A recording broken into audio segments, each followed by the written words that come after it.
Good morning and welcome to another day in Kuala Lumpur. And it is a very special day because it is the last day of Chinese New Year holidays.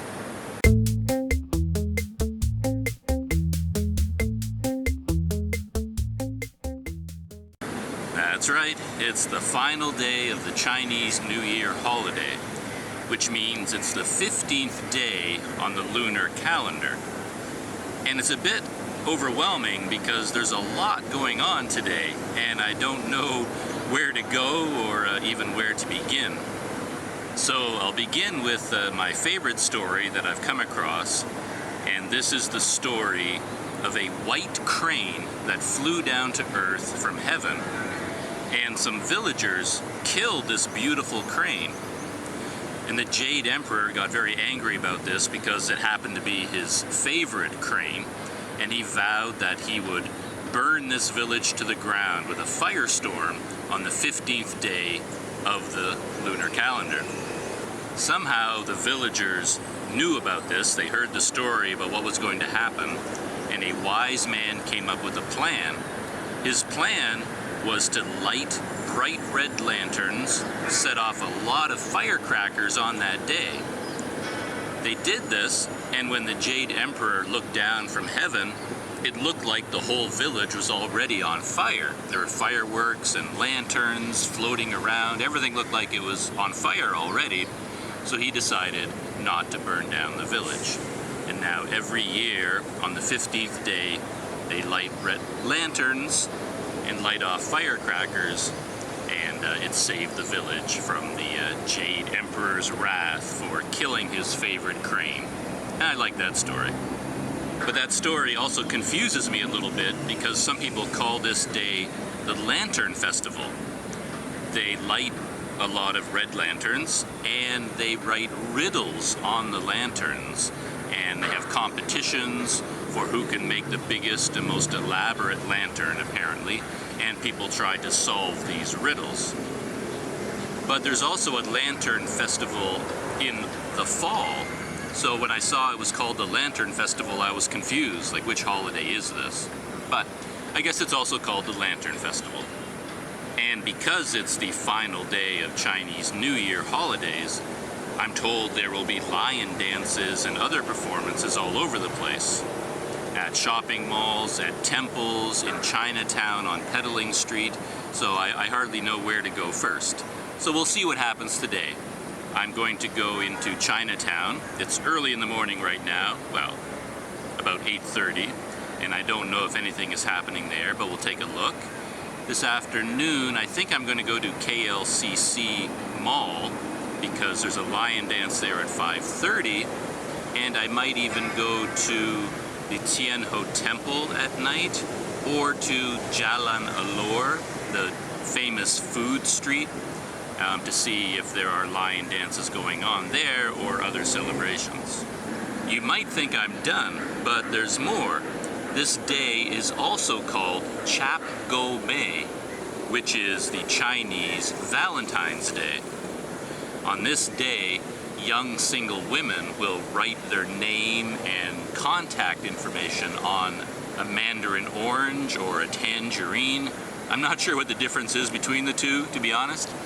And then they will throw them into the sea or into a lake or into a pond, perhaps even into a fountain, hoping that a handsome, rich, kind young man, single young man, will find that Mandarin orange, pick it up, see her name on it, contact her, and they will live happily ever after. So this is also Chap Goh Mei. So there's a lot going on today, and I really don't know what's going to happen, where exactly I'm going to go. Maybe I'll miss everything, as I often do, but along the way I'm sure I'll have some small adventures, and that's usually what I hope for. Let's get started. The first stop for me is Chinatown, of course, because my hostel is located right here, and everything is pretty quiet right now, but I'm going to walk up and down the streets and see if there's anything going on. This is quite a well-known temple in Chinatown. I don't know the name of it off the top of my head, But I'm going to wander in there for a minute and take a look around and ask to see if maybe there's a lion dance happening later on.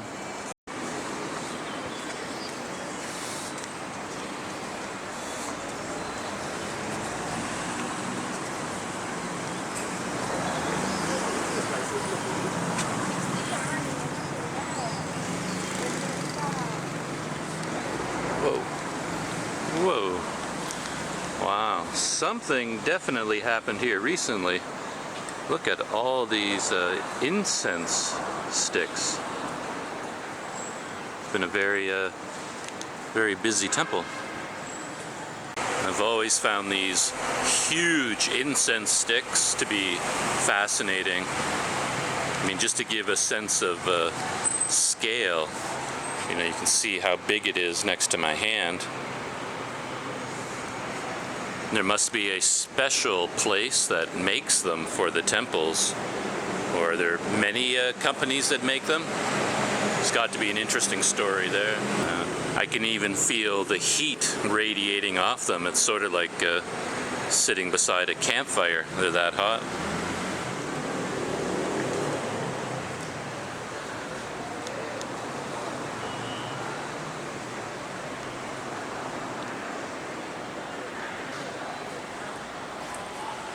These are the lions guarding the temple, though I think they're also known as foo dogs. I'm not sure about the difference between them.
There was a lot going on in that temple.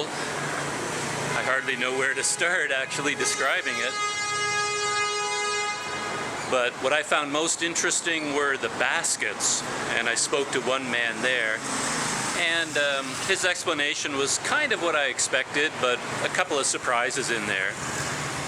You essentially give a donation to the temple, of course. I think most of the rituals involve some sort of a financial donation to the temple, and then you have access to all these different rituals that you can perform, and this of course will bring you good fortune and prosperity in the new year. And they had a table set up where you could construct your own basket. You make the basket and fill it with napkins, with wrapping paper, and you also get a bundle of incense and things like that. And you bring shirts from home. It's your own shirt that you bring from your house. And I saw people with 5 or 6 shirts, so I think they bring in shirts for all the members of their family. And once they have their basket assembled, they bring it to another table, and at that table the basket is blessed by the priest with some kind of a ritual, a good luck ritual bestowed on everything in the basket. And you walk around the temple 3 times. And of course, while you're doing that, you could put some incense in the altars, pray to the different gods that are there, ring the huge gong 3 times, and when you've completed all the rituals, you bring the shirts home and you wear them right after the ritual, because now they have a spell of good luck on them, and it's kind of like a good luck armor for you.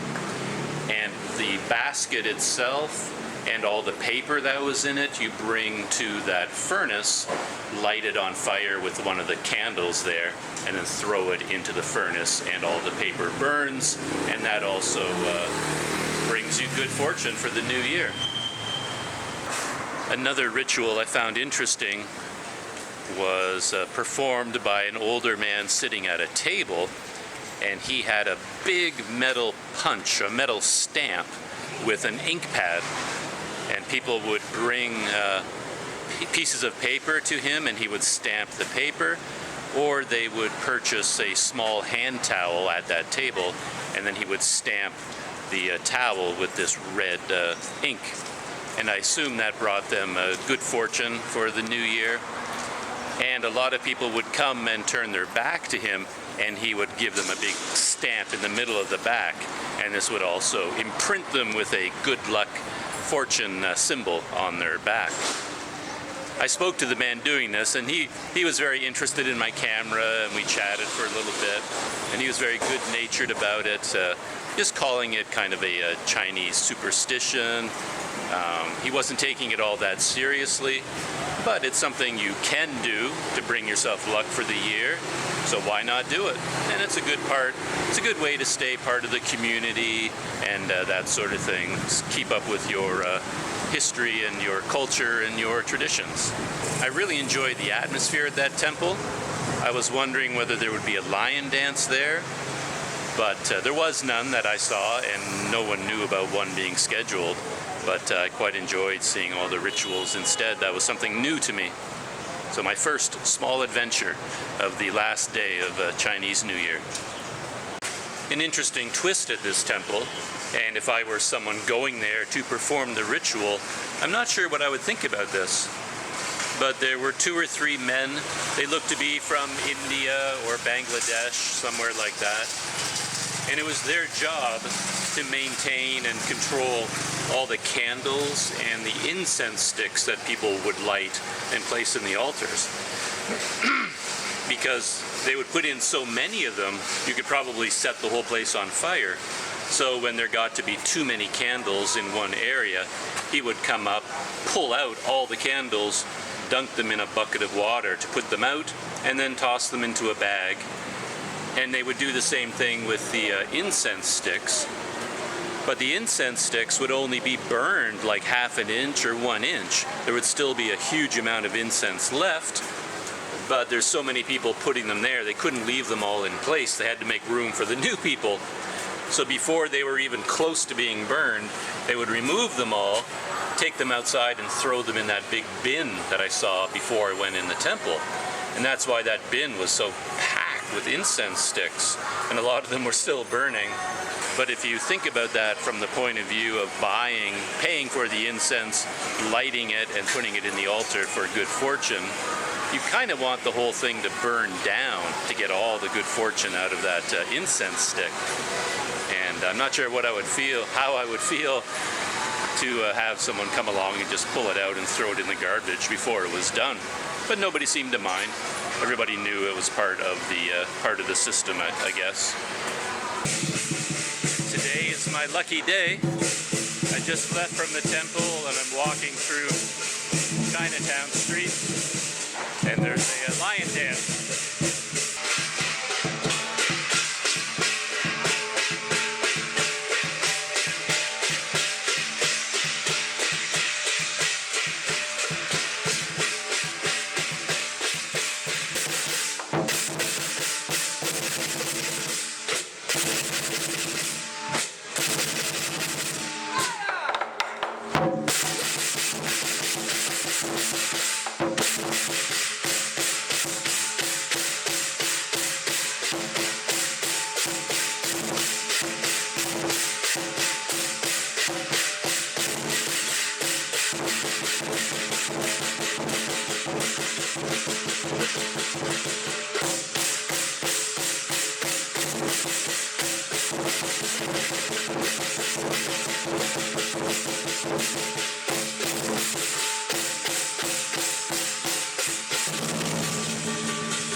And this green plant here is something new that I learned about the lion dance.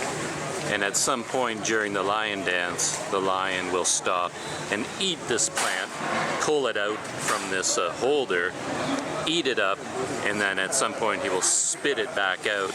And this is like spitting out and spreading good fortune on all the people watching the lion dance.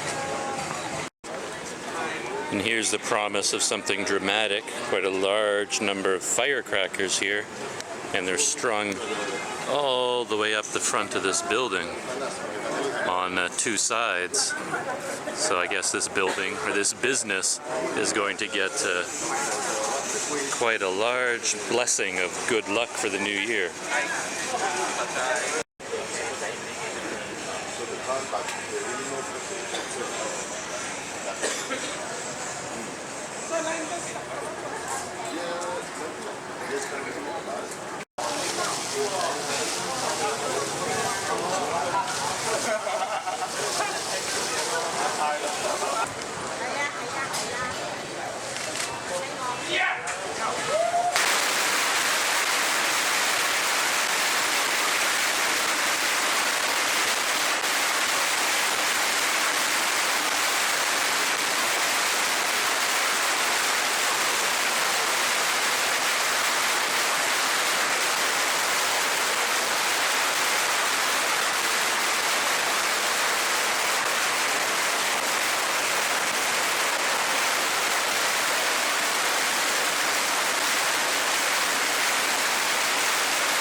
That was something. I got hit with I don't know how many firecrackers during that.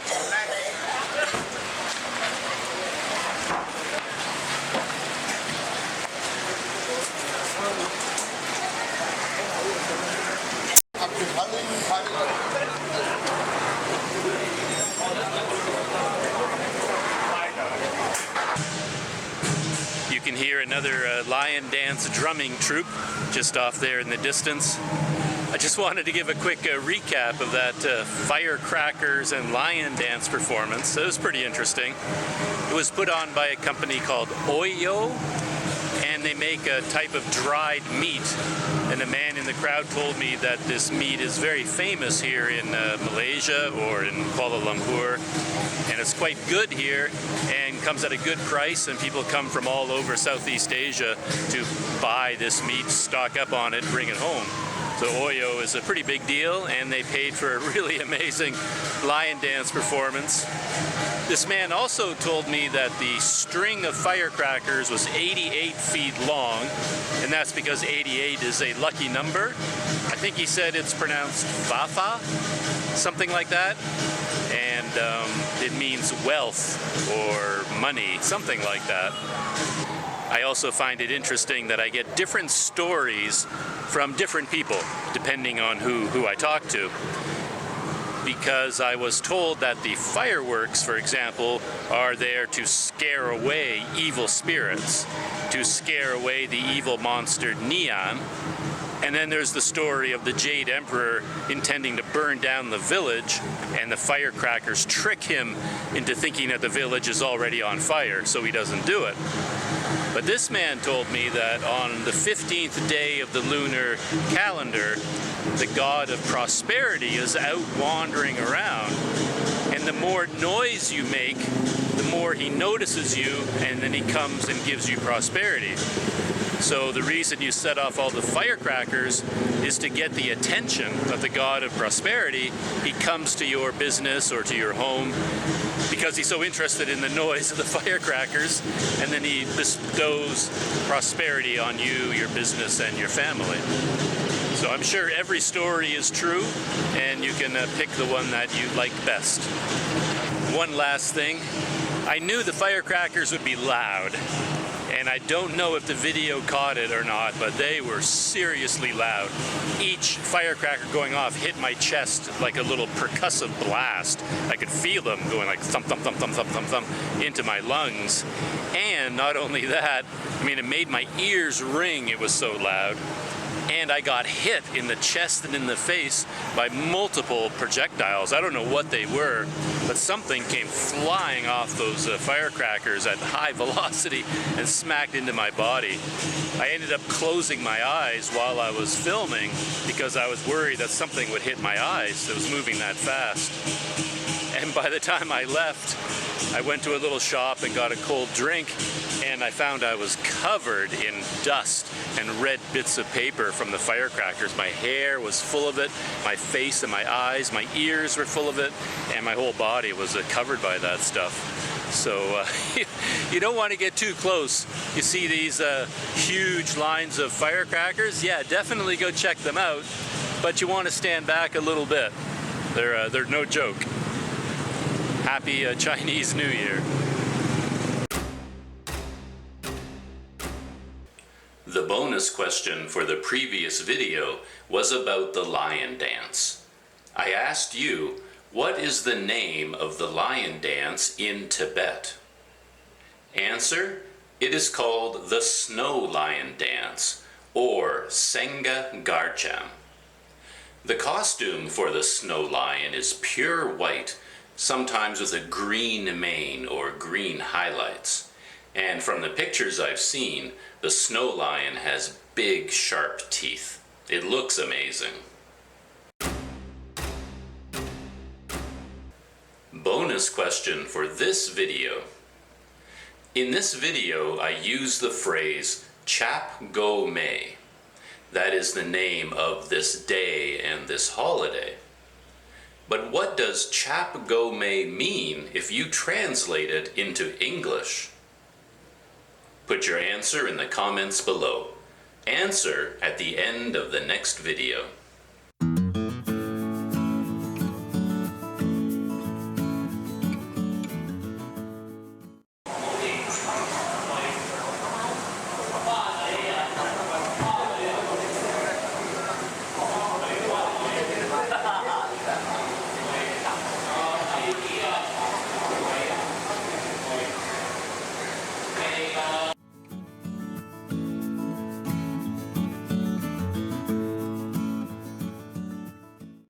Travel tip 25. Keep all your medicine in its original packaging. Again, you don't have to go crazy over this tip. You don't have to lose your mind with worry every time you go through customs and immigration at an airport in a new country. But it's beneficial to develop some good habits just to be safe and make your life easier, and make life easier for your travel partners and for airport officials. One such good habit is to keep all medicine in its original packaging.